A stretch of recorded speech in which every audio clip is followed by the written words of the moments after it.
Two retired couples live on the same cul-de-sac outside Naples, Florida. Same year built homes, same retirement age, same rough net worth. Both couples spent 40 years working ordinary American careers that slowly turned into upper-middle-class lives. One worked in medical sales.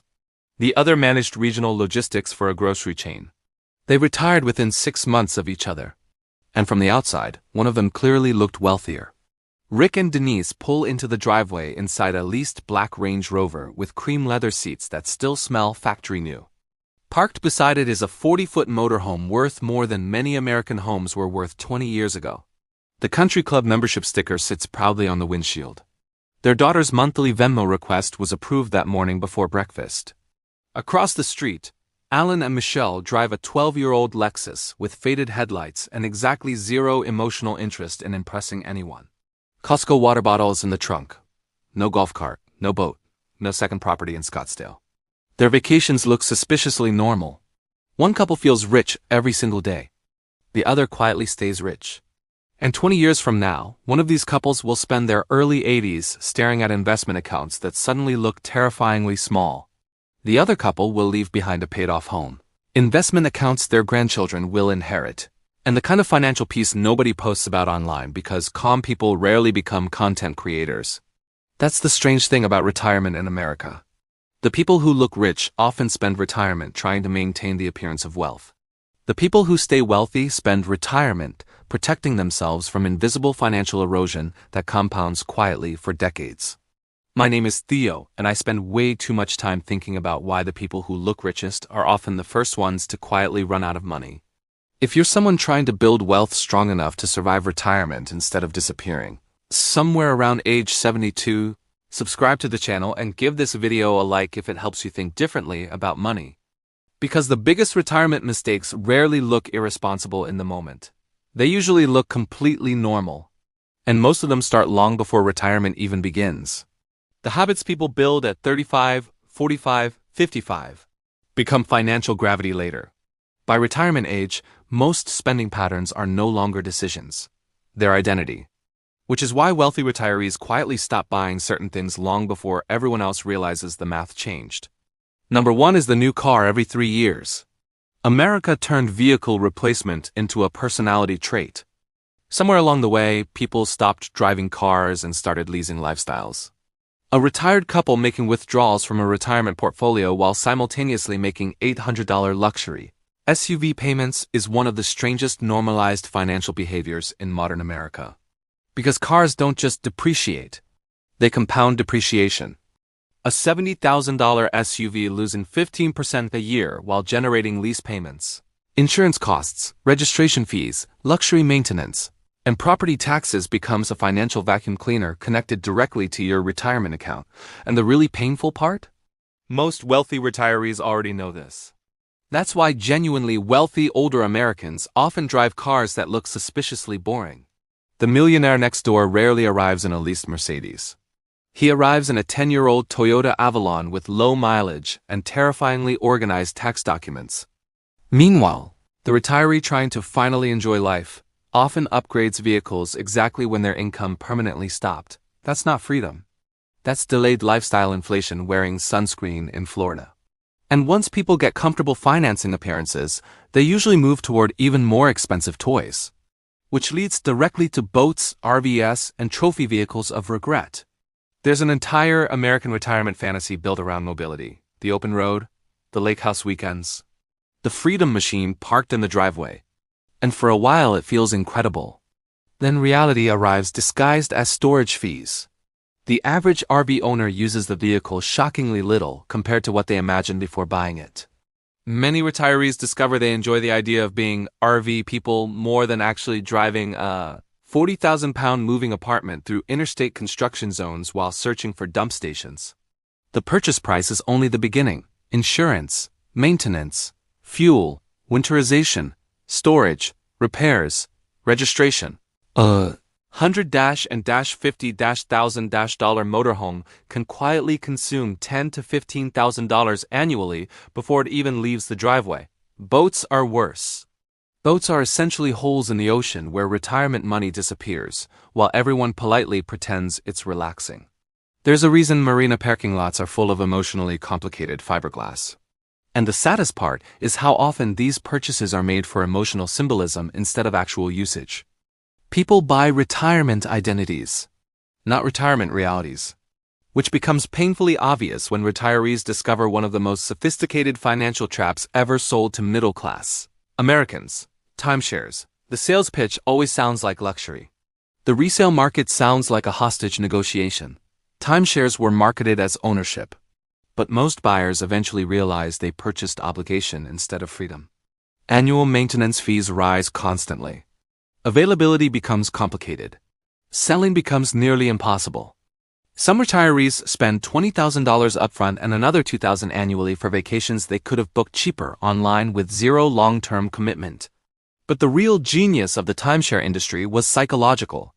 They sold retirees the emotional comfort of having something while quietly removing flexibility from people entering the most financially vulnerable decades of life. And flexibility matters enormously in retirement, especially when financial products themselves start becoming complicated. Which is why many wealthy retirees quietly stopped buying whole life insurance and variable annuities. Now, this part gets uncomfortable, because these products are often sold by very confident people wearing expensive suits and reassuring smiles. The language sounds sophisticated. Tax advantages, guaranteed income, wealth preservation, legacy planning.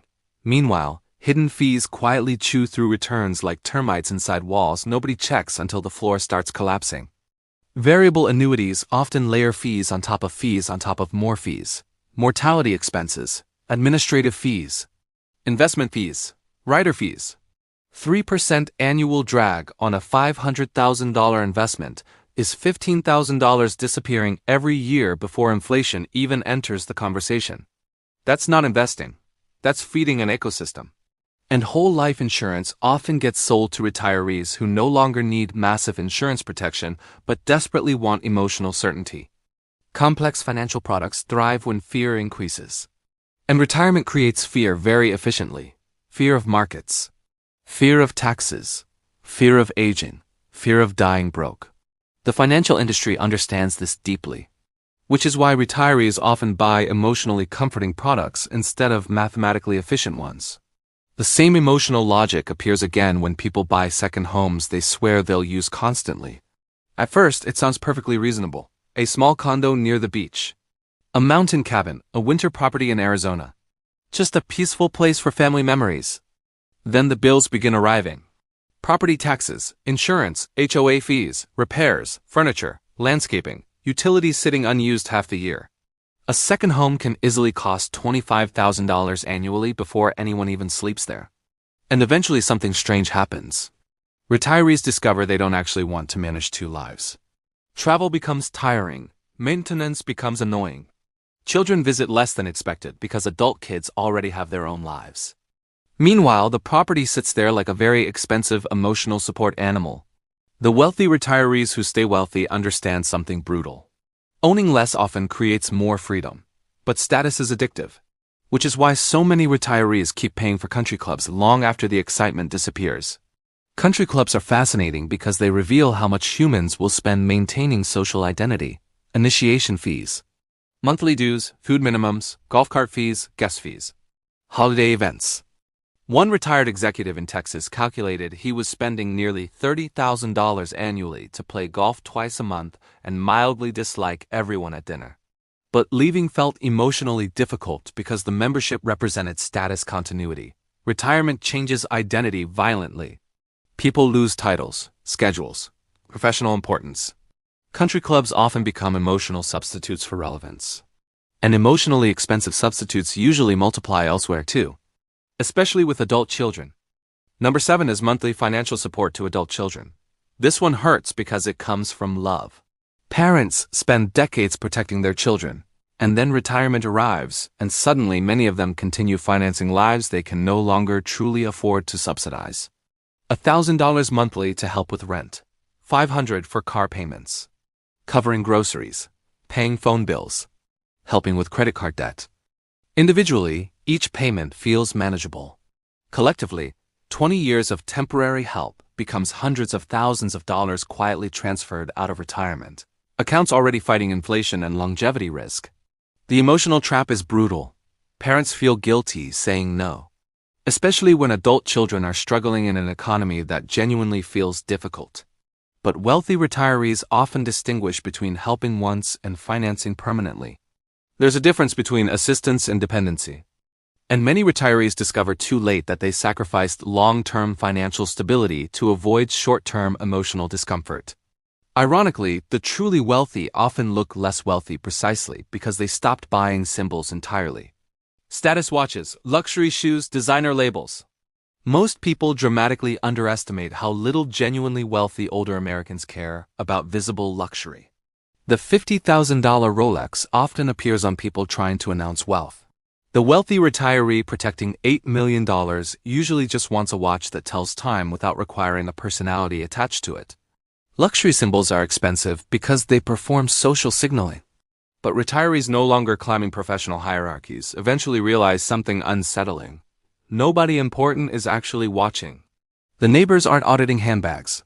Your grandchildren do not care about Italian loafers. And strangers at restaurants are too distracted by their own anxieties to analyze your wristwatch. The wealthiest retiree in the room often looks almost offensively normal. Because financial security creates calm. Insecurity creates performance. And modern spending culture monetizes performance extremely efficiently through subscriptions and convenience spending. Nobody notices these expenses because they arrive quietly.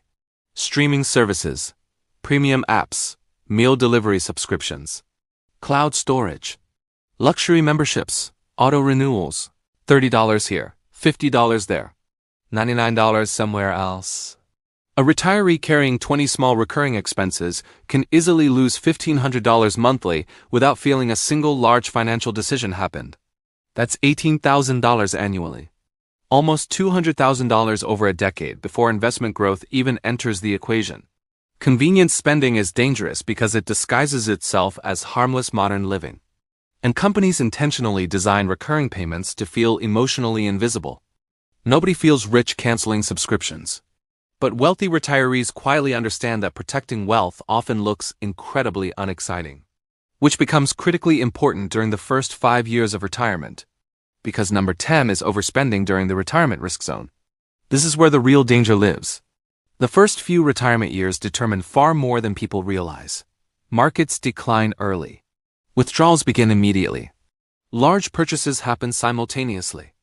New retirees often enter what financial planners sometimes call the go-go years: travel, renovations, vehicles, vacation homes, luxury experiences. After decades of work, people want to finally enjoy life. Completely understandable. But sequence of returns risk doesn't care about emotional timing. If retirees begin withdrawing aggressively during poor market years, portfolios can become permanently damaged in ways that are mathematically difficult to recover from later. That's why many wealthy retirees intentionally delay major purchases during the first 3 to 5 years after leaving work. Not because they're cheap. Because they understand uncertainty. Retirement feels emotionally permanent immediately. Financial reality takes longer to reveal itself. And patience during those early years often determines whether wealth survives the next 25. Which brings us back to those two couples in Florida. Same neighborhood. Same retirement age. Same starting wealth. One spent retirement buying proof they were successful. The other spent retirement protecting the freedom they already earned. And 20 years later, the difference between them was not investment genius, not luck, not secret insider knowledge, not some magical financial strategy hidden inside motivational books. The difference was simply the list of things they quietly refused to keep buying. The wealthy retirees who stay wealthy don't have a secret. They have a list of things they refuse to buy. Most people watching this video will agree with everything in it and then change nothing. They'll buy the boat anyway. The math doesn't care. Thank you so much for watching this video, and don't forget to subscribe to see the latest videos. I wish you success.